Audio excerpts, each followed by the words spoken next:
Lucy Strange has worked as an actor, singer and storyteller before becoming a secondary school English teacher. Her debut novel, The Secret of Nightingale Wood, is set just after the First World War. Following the death of her brother, Henrietta's family moves to Hope House, where strange secrets lurk in the shadows and the forgotten attic. But it is in Nightingale Wood that she makes a discovery that will change her world. This was followed by Our Castle by the Sea, another mystery, this time set during the Second World War. This story fuses historical drama with ancient legend. Lucy's most recent novel, The Ghost of Gosswater, is a family mystery set at the cusp of the 19th and 20th centuries.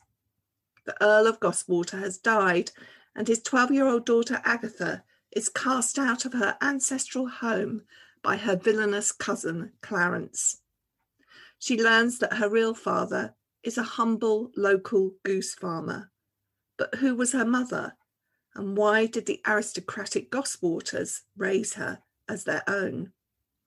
To tell us more about this romantic ghost story, Lucy joins us today in the Reading Corner. Hello, thank you very much for having me, Nikki. Lovely to be here. Lots of things to talk about, but I wanted to start really with your characters and your heroine, Agatha, who later becomes Aggie. She's a great heroine and reminded me a little bit of some of the heroines from classic stories, which I know because you've talked about it and they're also referenced in your books. I know that you enjoy them. But tell us a little bit about Agatha. Well, I think for a start, all three of my books so far have been written from first-person perspective. So I'm in character as my protagonist, as my young protagonist. My first two heroines, Henry in Nightingale Wood and Petra in Our Castle by the Sea, I actually did quite a lot of work on them, and I suppose how they needed to develop, and I had to make Henry a lot braver, and all sorts of work that had to happen during the editing process. But Aggie in Gosswater just sort of arrived, fully formed and fierce and unwilling to just let things lie, and she was so much fun to write. It was so much fun writing as Aggie. Also interesting working with a protagonist who isn't instantly likable. One of the first things she does is she steals something, and she was the sort of character that surprised you as you were writing it. It was I really enjoyed it. In that respect, she does have a little in common with Mary Lennox from The Secret Garden, who you start off not liking, but there is some grit behind that character. Yeah, grit's a good word. Yeah, Mary Lennox, she's really selfish, isn't she? She's really sort of sour and selfish. And I think she's a brilliant character because I suppose the way in which she grows and changes. And I'm quite inspired by Frances Hodgson Burnett's stories, and A Little Princess was part of the inspiration behind this book, the idea of a riches to rags story, but obviously one that ends slightly differently. Yeah, I mean, one of the things that I absolutely loved about her was what a difficult change in her life to go from being a kind of lesser nobility in this hall and everything that is attendant with that, having to go to live with her new father, who essentially is a goose farmer in a very humble cottage. And it's not without difficulty, but I was impressed by how quickly she settled into that work, even though there was a little resentment there quite naturally. That's some strength of character there, I thought. It is, but I also think part of the reason she adapts and sort of gets stuck into it is pride.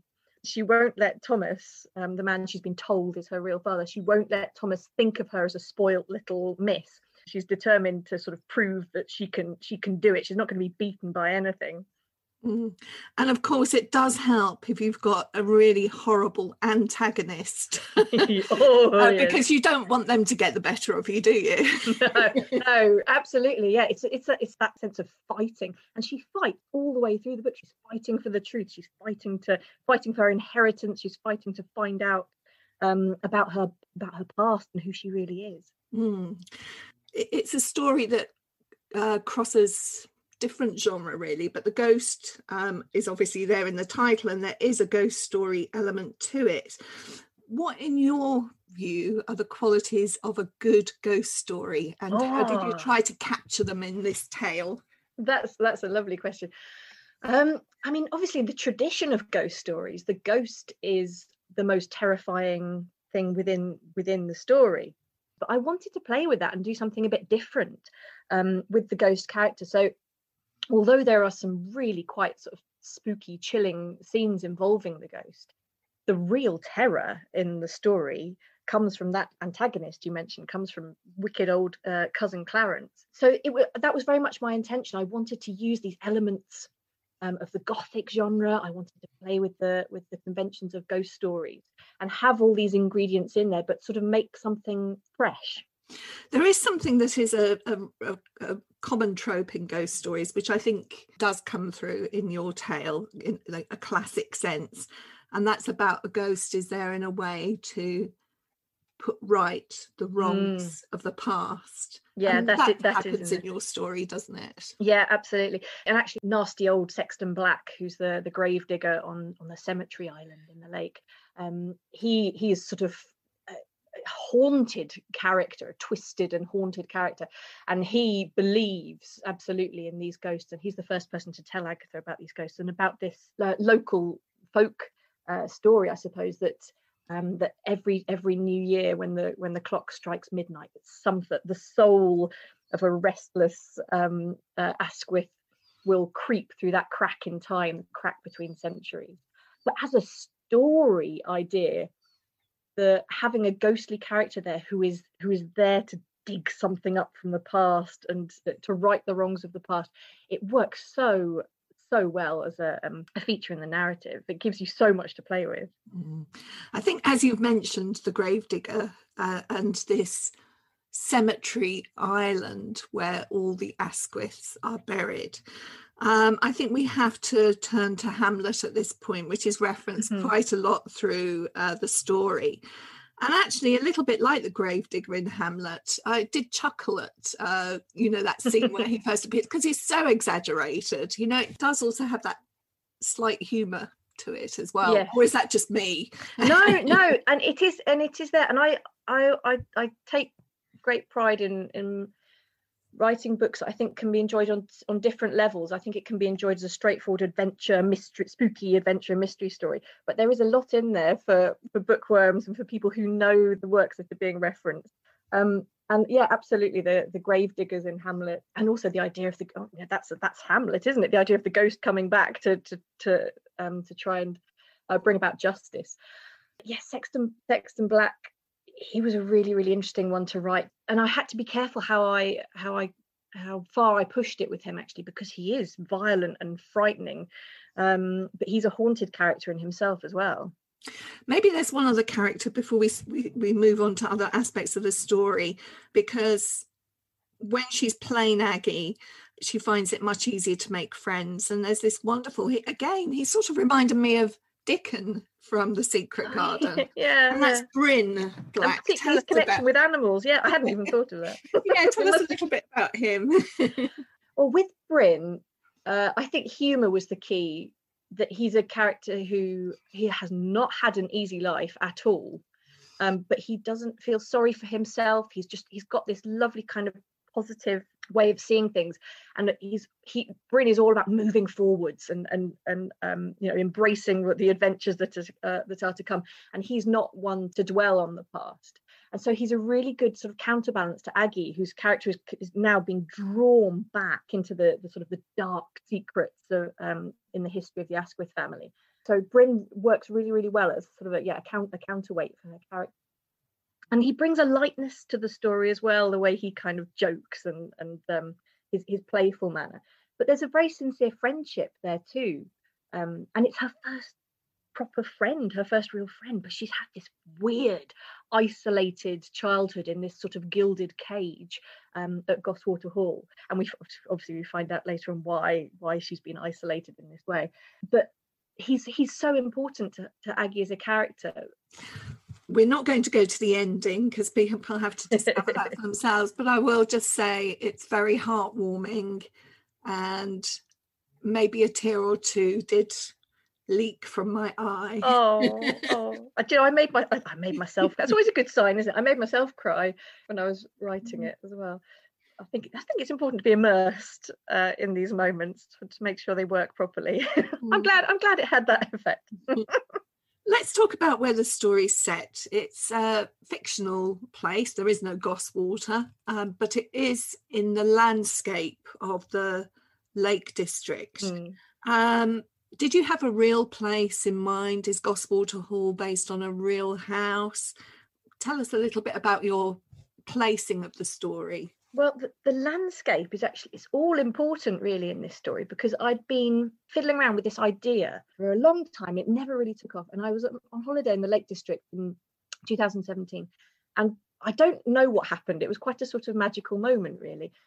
I suddenly had the idea of setting the story there, and it was just explosive. It was fantastic. Suddenly I had a character and a concept and a landscape that they just fitted each other. Had this big dramatic landscape for this big dramatic story. It was the scale of it.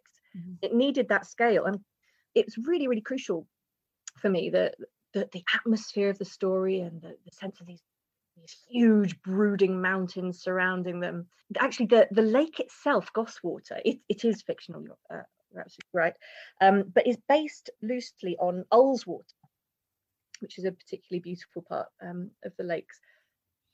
Gosswater Hall itself is completely fictional. The village of Gosswater, that's all fictional. But obviously they're sort of within travelling distance of Penrith, which, as we know, is a real place. So I've taken a real setting and then placed this fictional village within it, and it's quite a fun thing for a writer to do, because it gives you real things to pick from to help sort of spark some ideas in the story, but it also gives you the freedom to do what you want within your little world within that.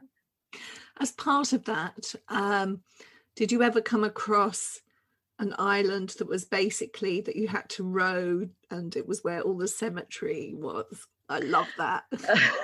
Not a cemetery island in the lake, but actually when I visited Venice a couple of years ago, went to the cemetery island off Venice, and that was a big part of the inspiration for Skelter Island in this story. I'd love to hear a bit of the story, actually, when they're rowing out to the island for the funeral of what Agatha believes to have been her father. I'm going to read the bit just before they set off. So there's the bit when she's standing on the jetty, and they're about to row out to Skelter Island. The boats are here, waiting to take us out to Skelter Island, the cemetery island in the middle of the lake. We move down the jetty in silence, and one by one we are helped into the boats by black-gloved servants. I don't recognise anyone apart from Cousin Clarence, and he does not choose to look at me. He is talking to an elderly lady wearing a large brimmed black hat and a necklace heavy with emeralds. They walk carefully along the jetty, arm in arm. The lady seems to be very frail. I notice that Clarence is wearing one of Father's most expensive cravats, the orange one with the pheasants. I don't think it is at all the sort of thing one should wear to a funeral. I look down at the frosty slats of the jetty. The dark wood is etched with patterns of ice, silvery veins and frost thorns. My black patent footsteps turn them to grey mush. My breath is a shiver of steam in the cold morning air. The first boats are already leaving, the oars pushing through the cold, still water with even little splashes. When, eventually, I'm the only one left standing there on the jetty, something horrible happens. I don't know why, but instead of looking down at the boat I'm about to climb aboard, I glance at the boat that has just cast off, and I find that the elderly lady who was talking to Cousin Clarence is looking back at me. Her eyes are staring, huge and fixed, and her mouth opens in an O of terror. I stare back at her, frozen. The elderly lady's hand goes up to her throat as if she is suffocating, and then she collapses into the bottom of the boat. A blonde woman sitting next to her screams in fright, and the sound pierces the cold air, ringing around the high, rocky banks of the lake until it feels as if the fells themselves are screeching. A gulp of cormorants takes to the sky in a black, splashing panic. Suddenly, people are shouting and fussing, and the boat rocks dangerously as people stand to look and move to help. Is she dead? The blonde woman asks. Is she dead? Someone has lifted the elderly lady out of the boat and placed her on the jetty, just a few feet away from where I am standing. Her body is limp and her face is grey. Yes, she is dead. There we are. When you read that in the context of the story, it is a shocking moment. I mean, who dies on the way to a funeral? What about this Gosswater and the name that you invented for it? You play around with the etymology of it a little bit, don't you? I do. I can't help it. It's the English teacher in me. I love playing with the origins of words. I always think about the origins of the names and what the names mean. The characters often have quite significant names. And the word Gosswater itself is a bit of a play on words. So the etymology of goose and the etymology of ghost are actually very similar. And if you track them back far enough through time, they both have used this stem goss at various different points. So there is this possibility that the lake could be named after the geese that are farmed on its banks, Gooswater, or is it actually named after the ghosts that haunt Cemetery Island? Is it Ghostwater? Mm. We've said that it's a mystery story, and this mystery is around the coat of arms of Gosswater Hall and the jewels that are part of that, and the geese. And I think we need to know a little bit more about how all of that fits together without revealing the story. Without giving too much away. I had the idea of a jewel, it being an heirloom, but it also being a significant symbol of power. So we have the Queenstone, which was beautiful white opal, and the story, the Asquith family legend, if you like, is that this was actually a gift to the Asquith family after they saved the Queen of England at the time. And this has been in the family for centuries, the Queenstone, and it mysteriously disappears sometime before Agatha is born. So she's never actually seen it, and to her it's a myth, the Queenstone. But nasty old cousin Clarence, with his fixation on wealth and power, decides he can't be a true Earl of Gosswater without this symbolic talisman, this stone. So he buys himself a black opal in exactly the same size, so it will fit into the family shield that's there on the landing of Gosswater Hall. And he calls it the Kingstone. And it's this idea of him sort of trying to play the role, but there's something that it's not authentic, it's not real. But we have this lovely sort of pairing of the white opal, the black opal, the Queenstone and the Kingstone. And Aggie says it reminds her of a game of chess, this sense of the Queen versus the King. And this becomes almost like a treasure hunt as well, because Clarence becomes obsessed with the idea of finding the original opal. A mystery story has to be quite carefully plotted. You've got to give things away. You can't give too much away. It's got to resolve in a satisfactory, yes, that could be how it happened. So do you plot very tightly because of that? And do you have to change things to make it all fit together? Oh, yes. Yes, I do. I love mystery stories. I've got my real literary weakness is a really, really juicy murder mystery. And I've loved them since I was very young. Got into Agatha Christie when I was probably about 11. And I've just got this theory that all really good stories, or at least all of my favourite stories, have got elements of mysteries within them. So they've got little clues that are placed throughout the story, and these threads that are really carefully, almost invisibly wound through the story at points, and then you see how they all tie together in this really satisfying way at the end. And you can have red herrings and different characters that we suspect of different things, and I really enjoy playing with those elements. And it can be a huge challenge, because clues have got to be in there but not too noticeable, and they need to work in such a way that you can have really effective twists. So you can set up a moment that will create that real gasp, and those are really fun to set up as well.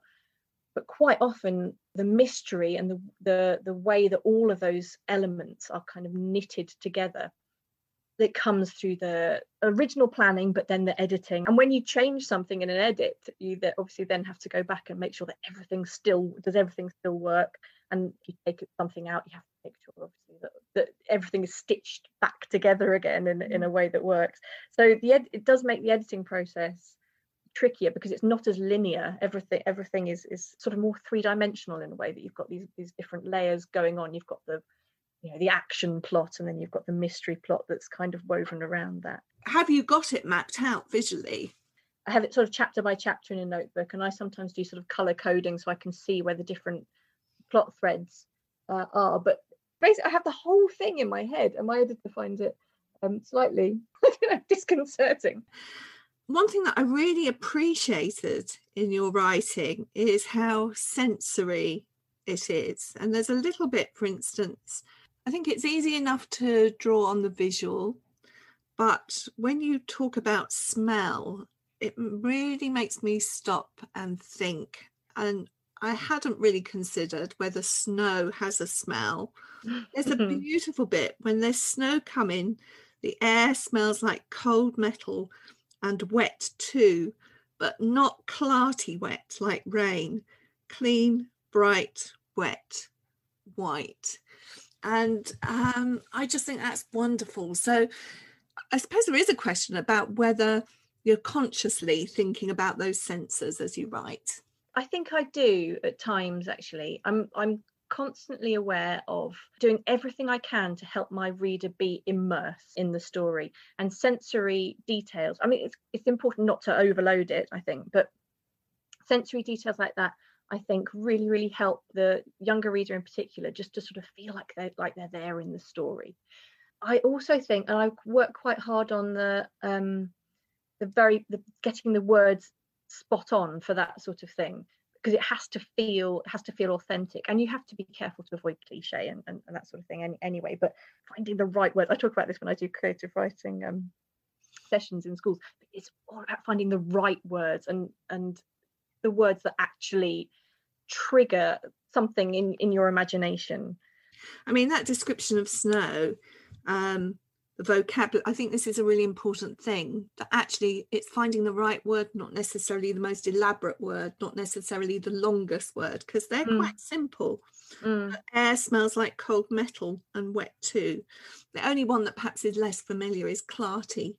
Yes, and that's a little bit of dialect. So there are little bits of dialect from Cumbria in the story. Again, that was one that I worked on with my editor, and we went back and forth on that, because I wanted there to be enough dialect, enough suggestion of the local accent in the dialogue for it to feel real and for it to feel placed and authentic. But I think you have to be careful as well that you don't then make it alienating. It's so you haven't got a young reader sort of struggling over these unfamiliar words. So there should be, hopefully, what we've ended up with is enough there to create the sense of a local, regional accent and dialect, but without it being an obstacle at any point. Yeah, absolutely.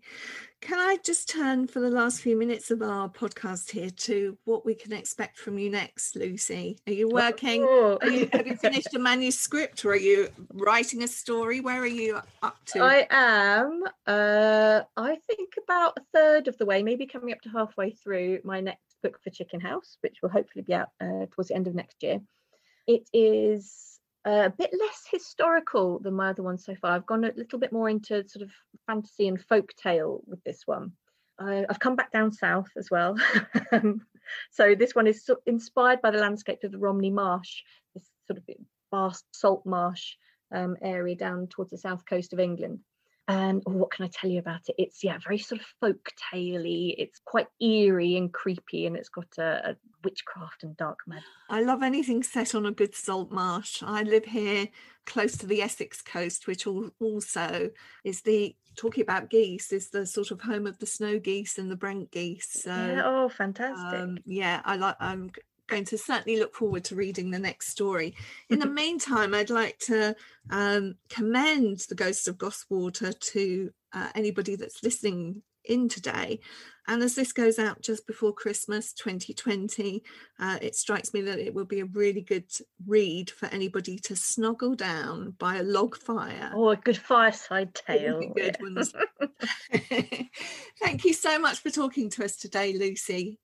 Thank you very much for having me, Nikki. It's been really lovely talking to you.